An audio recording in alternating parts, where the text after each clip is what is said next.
Welcome back to the Manly Mythical Story Emporium. I'm your host, Thurston J.Y. Manley, your speaker's favorite speaker, the storyteller, your kind of fella, J.Y. Manley, once again. I appreciate you guys for listening. We're now in season 2, and the difference with season 2 is I'm going to go with the themes that I find on Moth Stories at Moth Stories on Instagram. It's the Moth. For those that don't know, the Moth is a storytelling series or league or organization, and they have story slams all around, actually around the world. I was about to say all around the nation, but I think they have them all around the world. People come, they have a set theme. I'm going to try to do whatever theme lines up with the day that this episode is supposed to come out. So this episode is coming out today, October 5th. I will try to drop the episodes by midday on Mondays for season 2. So you should have them ready for you on Tuesday morning. According to whatever analytics, Monday and Tuesday are the fastest downloads. So get the most downloads. So we're going to try to figure out which one of those days work. Today's theme, out on a limb. Out on a limb. So this is when you take a risk. I don't take a lot of risk, and you shouldn't take a lot of risk right now, especially with COVID and presidential elections coming up and all that stuff. Everything seems risky, but out on a limb is the theme. The story titles that I have for today, I have 2 stories for out on a limb. Putting post in holes, putting post in holes. And second story, trusting in-laws. Trusting in-laws. First story, putting post in holes. Second story, trusting in-laws. In the second season, I'm going to try to lean more on some of my stories from Uber. That was going to be my original podcast. It was going to be like Stories from the Wheel or something like that. Some witty name about me driving Uber. But the first story deals with a little bit with Uber. The other one deals with trusting your in-laws. So both of those can be risky situations. Putting post in holes, trusting in-laws. These stories are coming up next, right after this advertisement for Anchor. Thank you guys for listening. Enjoy. If you haven't heard about Anchor, it's the easiest way to make a podcast. Let me explain. It's free. There's creation tools that allow you to record and edit your podcast right from your phone or computer. Anchor will distribute your podcast for you so it can be heard on Spotify, Apple Podcasts, and many more. You can make money from your podcast with no minimum listenership. It's everything you need to make a podcast in one place.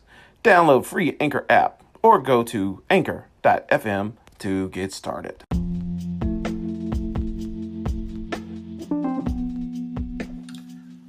Putting post in holes.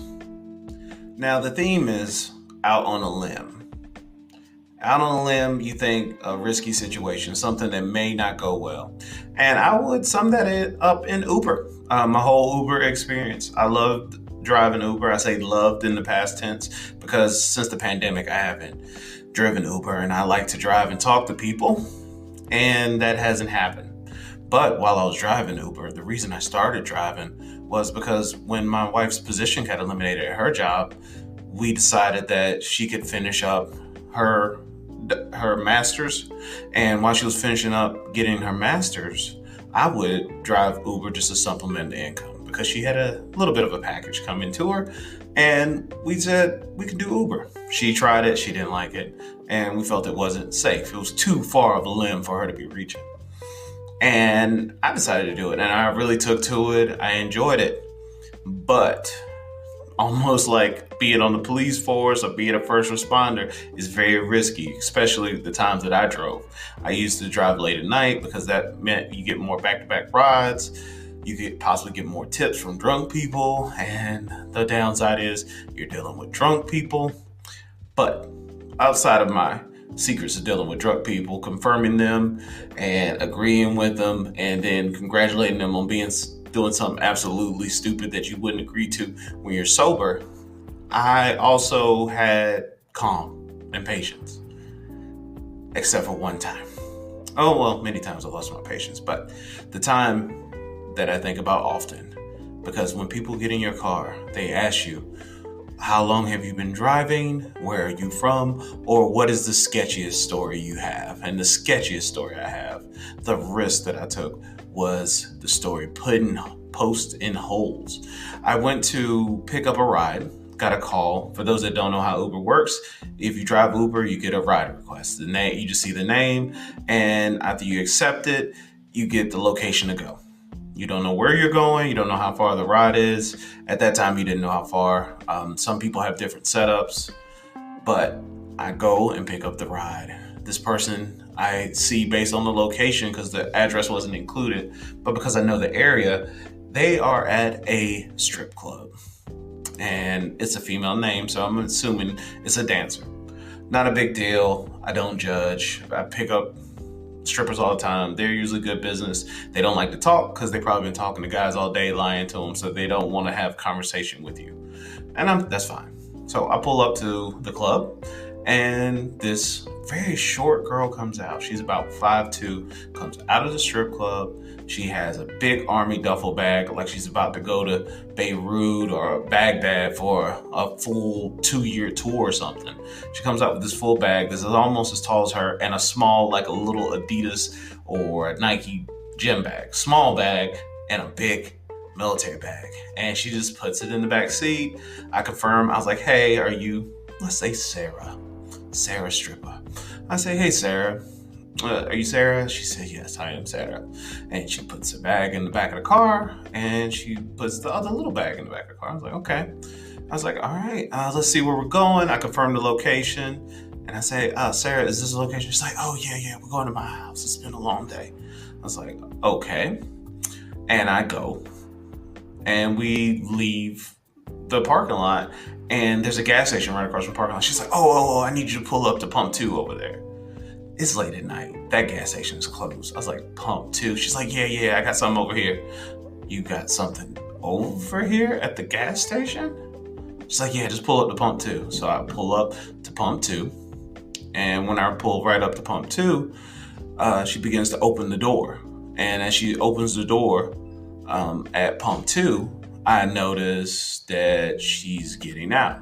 And then she goes to the trash can. Yes, the trash can. She goes to the trash can, takes the lid off, starts looking through the bag. I then roll down my passenger side window and say unto her, ma'am, if you get anything out of that trash can, you are not getting back in this car.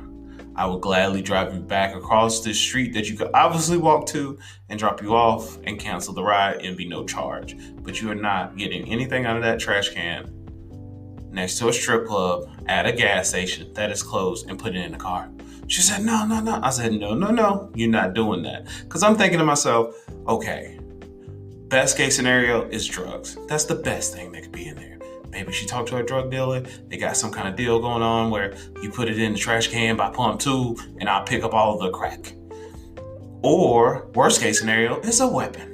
And she's going to rob me, because I'm thinking maybe the strip club doesn't let her have weapons in there, carried into the club. Maybe they search her, or they don't let her carry drugs in there. So that's all that can be in there, drugs or a weapon. Neither one of those are getting in my Toyota Camry, because we are too close and it's my car and I'm not getting pulled over with cracks and a stripper named Sarah. She agrees. She yields. She gets back in the car. She's like, oh, I'm sorry. It's all right. I can get it later or whatever. No big deal. Okay, so she probably tucked it and I didn't see it, but I'm like, all right, so now I'm on edge and we're about to leave. And she's like, yeah, it's just been a long day. I'm so tired. Oh man. I was like, oh yeah, I can understand. It's people don't respect strippers. I'm giving the whole line trying to get a bigger tip. I was like, people don't respect the stripper work, but it's a lot of dancing, it's exercise. She's like, no, I work, I've been with my boyfriend all day. We've been just putting posts in holes. I was like, oh my God, this is about to be dirty. Putting posts in holes. And I'm immediately thinking of Bound Chicka Wow Wow. I was like, posts in holes? Is like, yeah, posts in holes. I'm tired and sweaty. It's like, ew, nasty. But no. She says her boyfriend owns a fencing company and she's been helping him all day put these posts in the holes for the fencing to set up for a fence at a big warehouse. So it was hard work. And she has been doing that all day and then had to go to the strip club to strip at night. So obviously she's not the best of strippers if she has a day job, for a boyfriend that will not pay for everything, considering that's mainly her job, is to get money out of men and get them to pay and entertain them. But, she wasn't, as attractive as most. You know what I'm saying? But I said, okay, that sucks. So as we're driving, I'm going to the location. She's telling me about the post in the holes. She's telling me about her boyfriend, telling me about how talented he is in the bedroom. And I'm just like, oh, great. Wonderful. She's like, speaking of which, I got to add a location. Adds a location. Now, my Uber senses are going off because I'm like, I'm about to get set up. She about to pull that weapon out or stab me with a crack rock. So we get to the house and she's like, yeah, I got to go to my boyfriend's house. And she's like, just wait for me right here. So she leaves the big military bag in there. I'm like, oh no, she leaves the military bag. It could be like IUD or something in there, because this looks like a bag that you would see maybe in that movie Stripes when they go off the training camp. And she just leaves it in there. And she goes into the house, and I wait, and she comes right back out. Now we're going to the other location. I was like, they're going to set me up. She done went in there and then called the other people and saying, yo, this guy got a nice Camry. He's real dumb. He let me get all the crack out the gas station, trash can. So we're going to the other house. And the other location's in there. We're going to get him. I'm like, oh no, she's getting back in the car. Get back in the car. And we start going to the location. She's like, yeah, this is my boyfriend's house. I want to see him. He's this... he's black and part Mexican, which makes him real cool. I'm not sure why that is, but when you drive an Uber, you just agree with everything because you can deal with anything for a 10-minute ride to get that money and get them out and get those 5 stars, son. I'm just like, oh yeah, I can see that. I don't know what I was seeing, but whatever you say, man, we'll get you to the place. So we're getting closer to the neighborhood. It's getting dark. It's getting sketchy. The type of neighborhood where you just see dogs and stray cats just running around and cans and bags just floating, just random bags floating through the air. And I'm like, oh no, this is not good. This is like the wild, wild west of the hoods. And it's dark and it's quiet though. It's quiet. I appreciate quiet. It's not a lot of people walking around. But then I turn the corner to see the house. She's like, oh yeah, that's the house with the light on. When she said light, it was lit up like a Rough Rider video. There was like 9 dudes on the porch. They're drinking. All their lights in the house are on. They got an extra front porch light, an extra yard light, and then the street light is under. So it looks like a photo shoot when I pull up. But because of how I pulled up in the car, there's a ditch down. So when you get out of the car, it's like a dip down in the ground right before the ditch. So if you get out of the car, the seat, you might have to reach up into the Camry to get anything. That's how far down it goes. And she's already 5'1". But I see these people. So I'm not stopping right in front of the house. I pull up past the house because when they see the car coming and me slowing down, they're curious of who's pulling up, because I guess it could be a drive-by, it could be somebody I know. But to me, I was looking like what was for dinner. These look like wolves, and they just seen a T-bone walking through. So I pulled past the house a little bit, like, oh, that's the house. Okay, my bad. And I stopped. And sometimes when I have a female rider, and it could be sexist or whatever, but when there's a female rider and they got big bags, I try to make sure I stop, get out, and help them with the bag. That's not happening tonight because it's now like 2:30 and I'm in this DMX photo shoot. So I'm like, nah, we ain't doing that. So I pull up, stop. She's like, oh, thank you so much. And she opens the door and she steps down. So now like barely her head is above the seat because she's like short.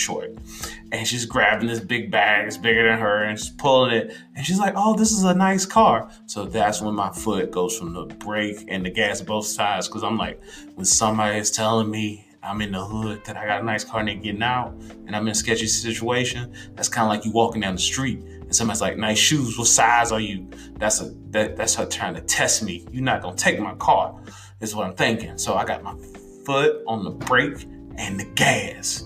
And then she like gets out and pulls. It's like, oh, thank you so much. And she barely like taps the door to close and I floor it. Door slammed shut. I'm out. Going down. She probably was like, what the hell's wrong with this dude? I look in the rear view, I see her kind of spinning and like figuring out with that big bag, trying to figure out how to get it over her shoulder, and just goes in. Moral of the story, I got the 5 stars though, because I was nice. But that was me out on a limb. That was a risky situation. I wouldn't suggest it for most Uber drivers or anybody. But due to financial responsibilities in the house and wanting to keep the money flowing, I had to do it. But that's putting posts in holes. Thank you.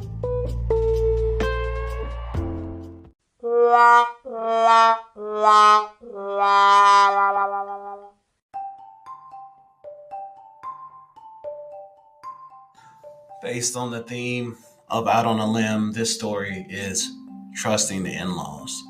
Whenever you trust an in-law, it is going out on a limb. It can be a risky situation. Full disclaimer, I do have a lot of love for most of my in-laws, but some of them, particularly some of these sister and brother-in-laws, take it with a grain of salt. Please. But I do try to have love for all of them, and we do reach out. But when somebody tells you who they are, you need to believe them, even if they're family. And we have kind of a strained relationship with some of those in-laws and nieces.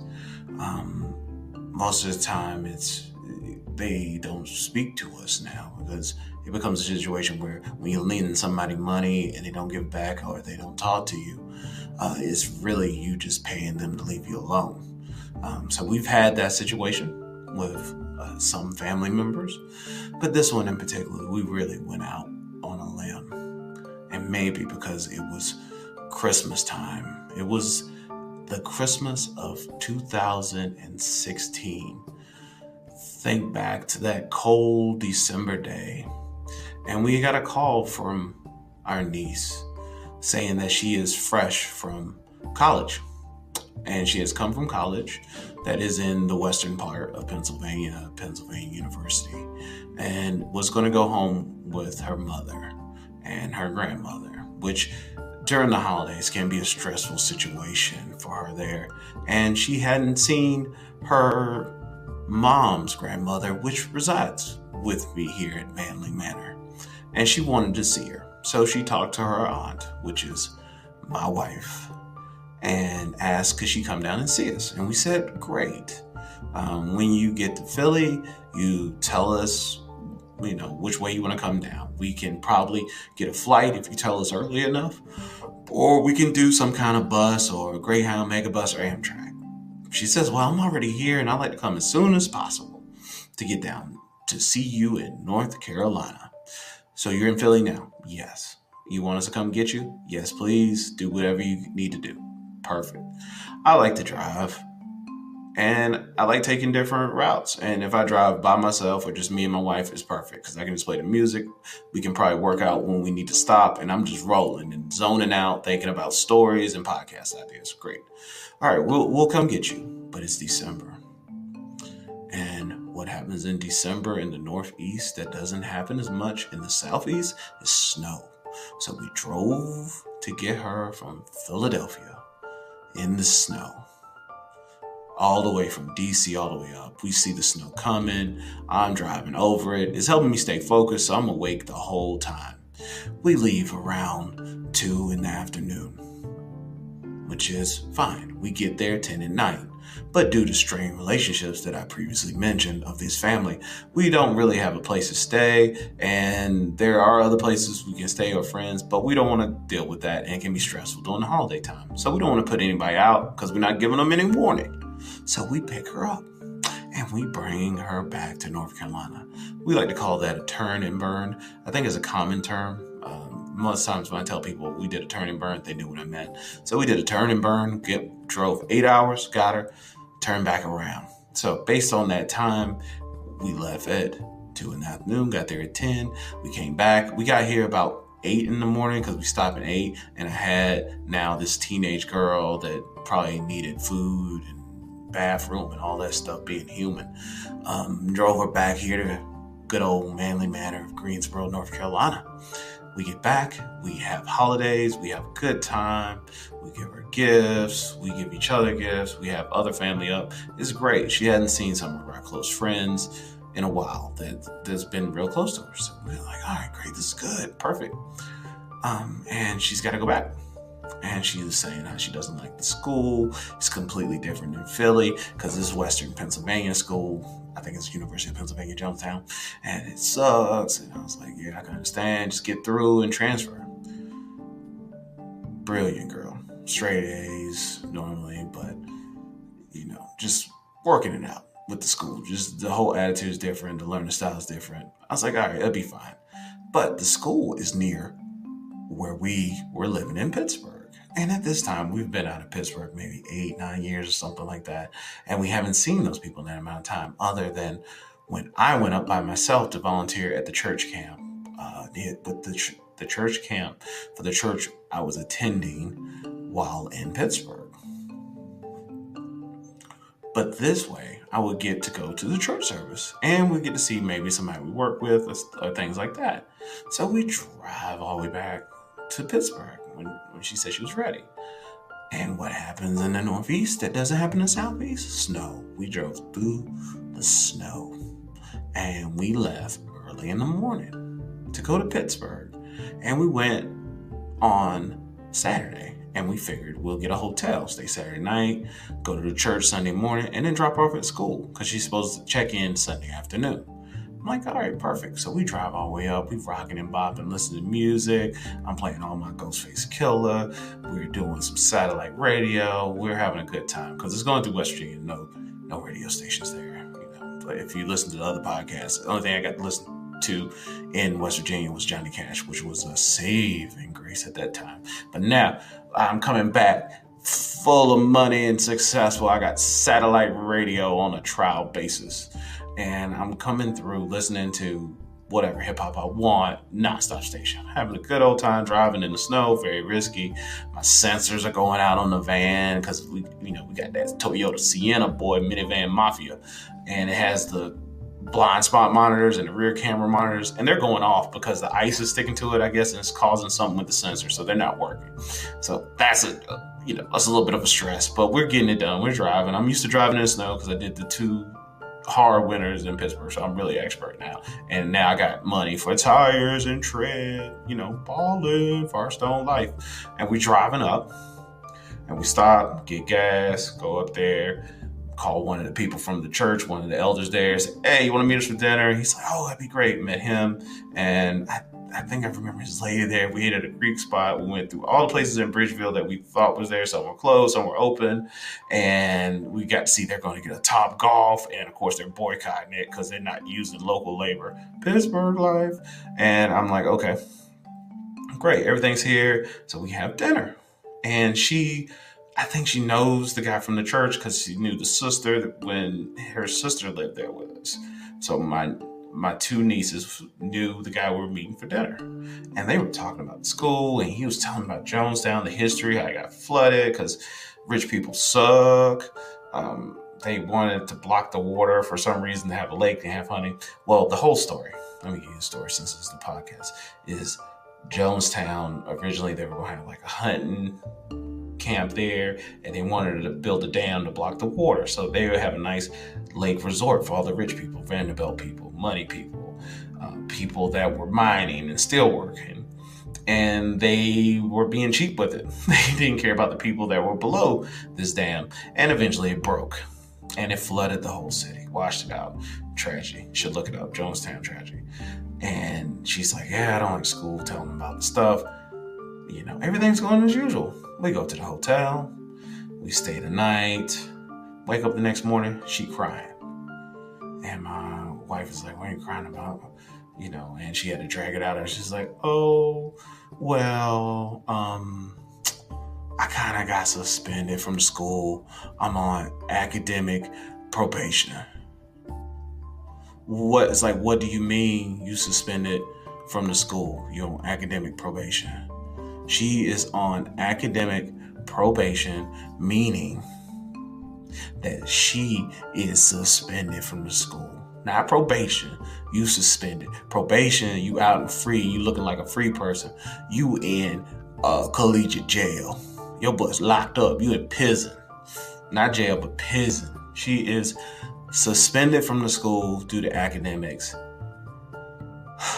So If we drop you off at the school, what's going to happen? I don't know. They're not going to let you in the school because you don't go to the school no more. Now, in my head, it's like, I done drove 8 hours to get you in Philly, drove 8 hours back to Greensboro, so 16 hours in a day. And now I done drove about 7.5 hours to Pittsburgh to take you to school and was planning to drive 7.5 hours back because I have to work the next day. But that's not going to happen because this little girl got to go back home. And she calls her mom and is like, well, I'm on academic suspension because I watch too much Netflix and ain't doing my work. This girl ain't been doing her work. She been watching all the Netflix and the Prime and all those free logins you get off your email from college. Apparently that's the thing now. When I was in college, you didn't get that. I didn't get my first real email to college. But these girls got emails, these kids got emails, and now they get discounts to all the little streaming sites that take them away from it, getting the education she fell into. So she hadn't been going to class, and she calls her mother. I'm suspended. Her mom's first thing is like, why didn't you tell me? Did they know? Were y'all in on this? Asking if we knew about this. You think if I knew about this, I would have drove 8 hours to pick her up and came back and then brought her back if her butt was kicked out of school? Anyway, so now I realize that I'm not going to be just able to drive 7.5 hours back because I got to drive from Pittsburgh now to Philly, which is 5 hours of the most annoying, same atmosphere ride. So we got to ride on the turnpike. Plus, it's the full Pennsylvania Turnpike, which means it's going to be about $50. And I know from experience, they be tracking you. They do, when cops pull you over on the Pennsylvania Turnpike, they start doing math. Last time I drove on this turnpike coming from Philly at like 5 a.m, the guy pulled me over. He's like, hey, it's like, do you know the speed limit is 55? Yeah, I thought I was going like 60, 62. He's like, you were, but the speed limit is 55. And what time did you leave? It's kind of early for you to be leaving because it was me, my wife, and the kids in the car. So he's calculating what exit I got on, want to look at the ticket and stuff, the stamp you get, the little ticket you get when you go through the booth. So I'm like, oh, this is going to be a boring ride all the way back to Philly. So is that, and the only thing you get to look at is land and hills. Between Philly and Pittsburgh and Pennsylvania, it's a little area called Lower Alabama, which is like Harrisburg. It's nothing there. It's just windmills and land. You don't even get to see Harrisburg. It's way off. When you're driving Philly, it's way off to the left. Nothing. Amish country or whatever. So we drive her back, drop her off. We don't see anybody. We just like, get out. I'm not really talking to this chick the whole ride back. I'm like, oh my God, if I say anything, it's going to go real bad on this little child. So we get her back. So now we 5-hour drive, drop her off. And now I got to take my 7 back. So my 7.5 hour drive has gotten doubled. So we done spend gas and everything like that. We get home. So we get home, we'll pray for you. Bless your heart. Good luck. Bless your heart and all your parts.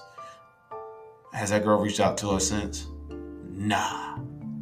I ain't really heard from her since. She called, maybe talked to her grandmother that lives here once, and that's because she was around the house when they called. This is somebody you talk to all the time, but now you talk to her now and then.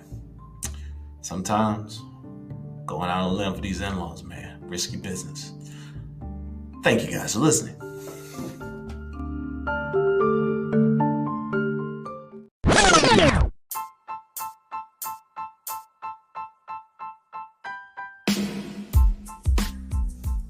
Well, I'd like to thank you guys for listening to the Manly Mythical Story Emporium with your host, Thurston J.Y. Manley. I appreciate all the listeners, follows, downloads, and subscribers. I didn't know what to say there. I was about to say subscribe, but subscribers. Please download it and subscribe and follow and like and do all those good things and rate and review where you can. I appreciate all the feedback I've gotten so far. I'm taking all the feedback and I do appreciate it. I'm a work in progress here. I'm doing a lot of this on my own, the sharing, the linking, and doing all the social media. So any feedback is appreciated. I did get a note that some of the stuff on Facebook wasn't shareable. I did fix that. It was deep in there. Had to watch a YouTube video. just turned 40, so I might be getting too old for this technology stuff. But I did get on, as the old people say, the Facebook, and I fixed the Facebook. So now you'll be able to share my posts and links. I will update the 2 recent episodes I think I'm short on the YouTube. We're going to update that, and you can watch those on YouTube. Please share those. Don't just keep it to yourself. First thing we want to do is I talked to one of the people that I mentioned in one of my previous podcasts, my homeboy Scooter. And he said he felt bad for getting me and hooking me up with the job that I mentioned. I forgot what episode that was, but the job that I mentioned that I had, and I was sleeping on his couch in the living room. You know, those were struggle times, but that was a hookup. I do appreciate it. We both come so far from there. From those times. He has a big old lovely house. He has the Blackish Manor, as I call it, because it looks like it's a beautiful house, look like one off of Blackish. And I have a beautiful manly manor, which I appreciate here. And we made it, and I couldn't have made it without him. He was the hookup, so don't want no hard feelings out there. He felt bad for the job he got in there, but that's the situation. It could have happened anywhere. He hooked me up and got me in there.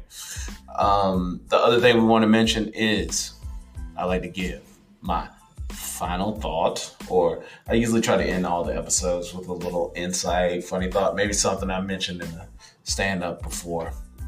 But going out on a limb can be stressful and scary, taking that risk. One of the things you shouldn't risk is really your health. And in order to not risk your health, I suggest you stay the heck away from Sonic. Because Sonic, the burger joint, the restaurant Sonic, that they trying to kill us. Because, I don't watch a lot of live TV. I do a lot of streaming, like Lovecraft Country, Netflix, HBO Max, all that wonderful stuff. So when I watch TV, I really notice these commercials, and Sonic is out here selling a junior garlic butter bacon burger. Butter bacon burger. Who would have thought about considering butter with a burger as a selling point, and then throwing garlic on it and bacon? Garlic is generally healthy, but not when you smother it in bacon. And that garlic was probably picked from the ground back in early 85. So that don't count as still being garlic. That's just seasoning. This garlic's probably like sprinkled on there like that cheap Parmesan you get out that green tube. It's probably like that. This ain't real garlic. And it's not just the junior garlic butter bacon burger. That's the problem with Sonic. They look at you and say, hey man, you want soda? He's like, yeah. Would you want it in a Slurpee? He's like, yeah. Would you want candy in it? You're like, what? Yeah, I'm gonna grind up some Jolly Ranchers and put it in there. Won't you love it? And that's a combo. You can have a junior bacon butter burger and a candy drink and a shake, and they're gonna roll it out to you. You know why they bring it to your car? Because they know you too ashamed to get out, like going to the porn shop. That's why they rolling it out to you like in the 50s on the roller skates. It's like, no, they don't want to come in here and be seen buying this junior bacon butter burger or buying a daggone Jolly Rancher soda, or you can't fit through the door and have a foot-long hot dog where you at it. Who does this? Chili tater tots and all this? Don't do it. So for my international listeners, Sonic is trying to kill us on top of the COVID. Watch your back, guys. But that's my final thought. Thank you guys for listening. Any feedback, please share, like, subscribe. Thank you. I appreciate you guys so much. This is season 2 of the Manly Mythical Story Emporium. Bye-bye.